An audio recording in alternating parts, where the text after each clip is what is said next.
जय Hind defence aspirants. मैं महेश चमोली आपका स्वागत करता हूं दून डिफेंस अचीवर्स में। आज जो हम लोग टॉपिक पे डिस्कशन करना चाह रहे हैं वो है इंग्लिश के सिलेबस के बारे में। इंग्लिश एनडीए की पढ़ाई में बहुत बड़ा इंपॉर्टेंट रोल प्ले करता है, क्योंकि एनडीए की पढ़ाई अगर आप कर रहे हैं या एनडीए की आप तैयारी कर रहे हैं तो तीन चीज़ें हमें कवर करनी है। कौन कौन सी?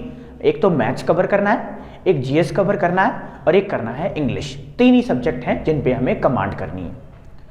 सारे सब्जेक्ट इंपॉर्टेंट है, ऐसा नहीं इंग्लिश ही इंपॉर्टेंट है, मैथ्स भी इंपॉर्टेंट है और जीएस भी इंपॉर्टेंट है। लेकिन मैं आपको एक चीज़ बात बताना चाहता हूँ कि बाकी चीज़ों में अगर आप पासिंग मार्क्स भी लाते हैं तो इंग्लिश एक ऐसा सब्जेक्ट है जिसमें आप स्कोरिंग कह सकते हैं, स्कोरिंग मार्क्स वाला, जिसमें आप ज़्यादा से ज़्यादा मार्क्स ला सकते हैं। आप बोलेंगे सर ऐसा क्यों? ऐसा इसलिए क्योंकि इंग्लिश में क्या है, सिलेबस बहुत लिमिटेड है। जीएस की बात करें अगर तो जीएस खुद में ही बहुत वास्ट है। अगर आप हिस्ट्री ही पढ़ना चाहें, अकेली हिस्ट्री, तो अगर हिस्ट्री पढ़ना चाहें तो आप देखेंगे कि हिस्ट्री को पढ़ने में हो सकता है आपको 6 महीने लग जाएं, और अगर फिर भी हिस्ट्री से क्वेश्चन आए तो आप ना कर पाओ। बिल्कुल ऐसा हो सकता है। पॉलिटी पढ़ने में बड़ा मज़ा आता है और हो सकता है कि आपने 6 महीने, साल भर या 2 साल से पॉलिटी पढ़ रहे हैं, लेकिन कोई क्वेश्चन आपको पॉलिटी का ऐसा पूछा जाए, हो सकता है कि आप उसका जवाब ना दे पाओ। तो उससे क्या हुआ, इतना समय जो आपने दिया वो सब बेकार चला गया। या कई बार क्या होता है, जैसे पिछले एग्ज़ाम में जो अभी सितंबर वाला हुआ था, तो कई बच्चों ने मेरे साथ के जो कई बच्चों को मैं पढ़ा रहा हूँ, तो वो बच्चों ने क्या किया, पॉलिटी की तैयारी करी। तो 6 महीने सिर्फ पॉलिटी की तैयारी करी, तो पॉलिटी से सिर्फ 2 या 3 क्वेश्चन आए, तो आपका वो 6 महीना बेकार चला गया। बेकार तो नहीं गया, लेकिन मतलब फिर भी ऐसा नहीं कि वो नॉलेज है वो कहीं और काम आएगा, लेकिन बिल्कुल उस हिसाब से देखा जाए, क्योंकि वो 6 महीने में आपको और भी चीज़ें डिवाइड करनी थी। अब बात करते हैं इंग्लिश की। इंग्लिश क्यों पढ़े? इस वजह से क्योंकि इसका सिलेबस बहुत सीमित है। आपको सिलेबस में क्या पढ़ना है? सिलेबस में एक तो आपको पढ़ने हैं parts of speech. Parts of speech कौन कौन से होते हैं? पार्ट्स ऑफ स्पीच हमारे 8 होते हैं, जो मैंने noun, pronoun, verb, adverb, adjective, preposition, conjunction, ये पूरा आप अपने हमारी वीडियो जो है, अगर आप दून डिफेंस अचीवर्स के यूट्यूब चैनल पर जाएंगे तो वो सारी चीज़ें मैंने कंसेप्ट वाइज हर एक चीज़ समझा भी रखी है, तो वहाँ पे आपको सब कुछ मिल जाएगा। एक तो आपने बोला पार्ट्स ऑफ स्पीच। दूसरा हमारे पास आते हैं ईडियम्स।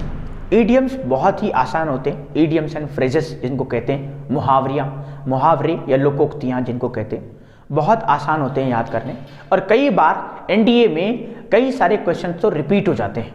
जैसे मैं एग्जांपल दूं, red letter day. Red letter day का मतलब होता है एन इम्पॉर्टेंट डे। तो ये एक ऐसा ईडियम्स है जो बहुत बार आया हुआ है, एक बार नहीं बहुत बार आया हुआ है।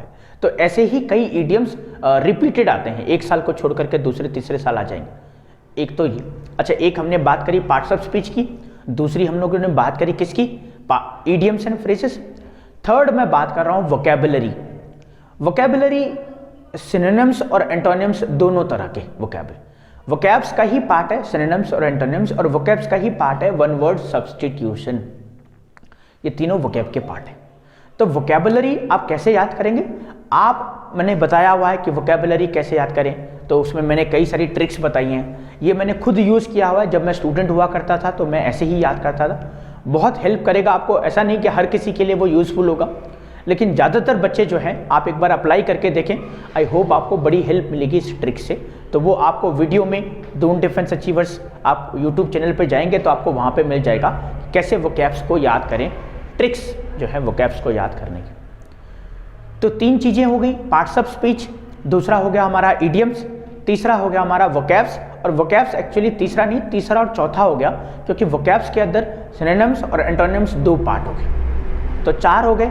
और लास्ट हमारा बच गया PQRS, जिसे सेंटेंस रीअरेंजमेंट के नाम से जानते हैं।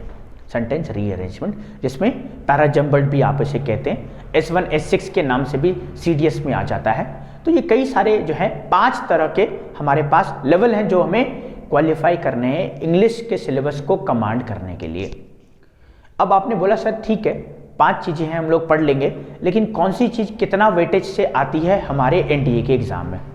तो बच्चों पिछले 2 सालों को कंसिडर अगर किया जाए तो 2 सालों को कंसिडर करेंगे तो 1 साल में 2 पेपर, तो 2 साल में 4 पेपर। तो 2 सालों को कंसिडर अगर किया जाए तो इंग्लिश में PQRS हमारे 10 आ रहे हैं, 10 हमारे आ रहे हैं। ईडियम्स एंड फ्रेजेस टोटल हो गए 20, 10 और 10 वोकैब से आ रहे हैं, 20 मार्क्स हमारे वोकैब से आ रहे हैं, जिसमें 10 सिनोनिम्स और 10 एंटोनिम्स हो गए हमारे 40। और 10 क्वेश्चन आ रहे हैं हमारे स्पॉटिंग द एरर के पार्ट्स ऑफ स्पीच से। टोटल मिलाकर के हो गए 50 क्वेश्चन आ रहे हैं और हर एक क्वेश्चन 4 मार्क्स का वेटेज रखता है, तो टोटल हो गए हमारे 200 क्वेश्चन। 200 मार्क्स हो गए 50 क्वेश्चन, एक क्वेश्चन 4 मार्क्स का, तो टोटल हो गए 200 मार्क्स। तो 200 मार्क्स में से आप कितना ला सकते हैं वो आपको देखना पड़ेगा कि आपको कमांड करनी पड़ेगी। पार्ट्स ऑफ स्पीच की तैयारी बाद में करें, अगर साथ साथ कर रहे हैं बहुत अच्छी बात, लेकिन बहुत कम समय अगर बचा है तो आप फोकस करें इडियम्स एंड फ्रेजेस पे, फोकस करें वोकैबुलरी पे और फोकस करें PQRS पे। PQRS सेंटेंस रीअरेंजमेंट की सीरीज मैंने अपने ऑफिशियल हम लोगों ने अपने ऑफिशियल यूट्यूब चैनल पे डाला हुआ है। अगर आप देखना चाहते हैं उनको तो आप जाकर के प्लेलिस्ट पे सर्च कर सकते हैं sentence rearrangement, how to solve sentence rearrangement by Doon Defence Achievers, तो आपको दिख जाएगा, तो आप वहाँ पे देख सकते हैं। और वो क्वेश्चंस ऐसे हैं, वो प्रैक्टिस के लिए नहीं है, वो प्रीवियस ईयर के हैं। प्रीवियस ईयर के सेंटेंस रीअरेंजमेंट मैंने हम लोगों ने अपने ऑफिशियल यूट्यूब चैनल पे डाला हुआ है, आप वहाँ पे जाकर के देख सकते हैं। तो ये पूरा चिट्ठा रहा हमारा इंग्लिश के सिलेबस का। एक बार मैं दोबारा से बता दूं, 50 क्वेश्चन आएंगे इंग्लिश में, एक क्वेश्चन 4 मार्क्स का वेटेज रखेगा तो टोटल 200 मार्क्स हो गए। 50 क्वेश्चन में इंग्लिश के सिलेबस की बात करें तो 10 हमारे स्पॉटिंग द एरर जो कि पार्ट्स ऑफ स्पीच से हैं, 10 हमारे इडियम्स एंड फ्रेजेस 20 हमारे वोकैबुलरी से सिनोनिम्स और एंटोनिम्स, 10 सिनोनिम्स और 10 एंटोनिम्स हो गए 40, और 10 हमारे आ गए सेंटेंस रीअरेंजमेंट PQRS से, तो टोटल हो गए हमारे 50 क्वेश्चंस। 50 क्वेश्चंस है, ज़्यादा से ज़्यादा मार्क्स आप ला सकते हैं। PQRS की अगर बात करें तो ज़्यादा नहीं है, अगर आप हर दिन जो है 10 PQRS भी कर देते हैं तो डेफिनेटली आप 5 से 6 PQRS आराम से बना लेंगे। तो 5 से 6 PQRS का मतलब एक अगर 4 का रखता है वेटेज तो 24 आपने PQRS से बना लिया। इडियम्स एंड फ्रेजेस सीमित, बहुत ज़्यादा नहीं है, अगर आपने 500 भी कर लिए इंपॉर्टेंट, मैंने भी हम लोगों ने अपना ये इंपॉर्टेंट इडियम्स एंड फ्रेजेस की सीरीज अपने चैनल पे अपलोड करी है, आप उनको देख सकते हैं। तो ये भी अगर आपने कर लिया तो 4 से 5 इडियम्स आप बना लेंगे। 4 से 5 मतलब मैं मिनिमम लेकर के चल रहा हूँ, अगर मैं मैक्सिमम की बात करूँ तो 10 में से 8 कर लेंगे आप, लेकिन मिनिमम मैं मान करके चल रहा हूँ। तो 5 मान लीजिए आपने करा तो वहाँ पे 28 हो गया था, तो 5 यहाँ पे कर लेते तो 25 हो गया, तो हमारा बच गया 50 से ऊपर पहुँच गए हम लोग। 4 और 5 हम लोग वोकैब से कर लेंगे, सिनोनिम से, और 4 और 5 एंटोनिम से करेंगे। अगर इस तरीके से चलेंगे तैयारी से तो आप मान करके चलेंगे कि 25 या 30 मार्क्स अगर हम लोग ले आते हैं, 30 क्वेश्चन कर लेते हैं इंग्लिश के सिलेबस में से, तो 30 multiply by 4 is equal to 120। एक बहुत अच्छा स्कोर है इंग्लिश में, 120 बहुत अच्छा स्कोर है। आई होप कि आप इससे भी बढ़िया कर लेंगे, 150, 160, 180, 190 भी कर लेंगे, लेकिन मैं बोल रहा हूँ मिनिमम की बात कर रहा हूँ, मैक्सिमम तो जितना आ जाए उतना बढ़िया है। तो ये रहा इंग्लिश के सिलेबस की एंटायर इन्फॉर्मेशन NDA से रिलेटेड। तो बच्चों आज की वीडियो यहीं पे रखते हैं, अगली वीडियो में हम लोग मिलेंगे डिफेंस से रिलेटेड एक और इन्फॉर्मेशन लेकर के।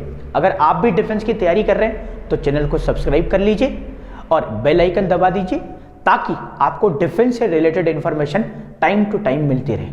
तो जय हिंद बच्चों, थैंक यू सो मच।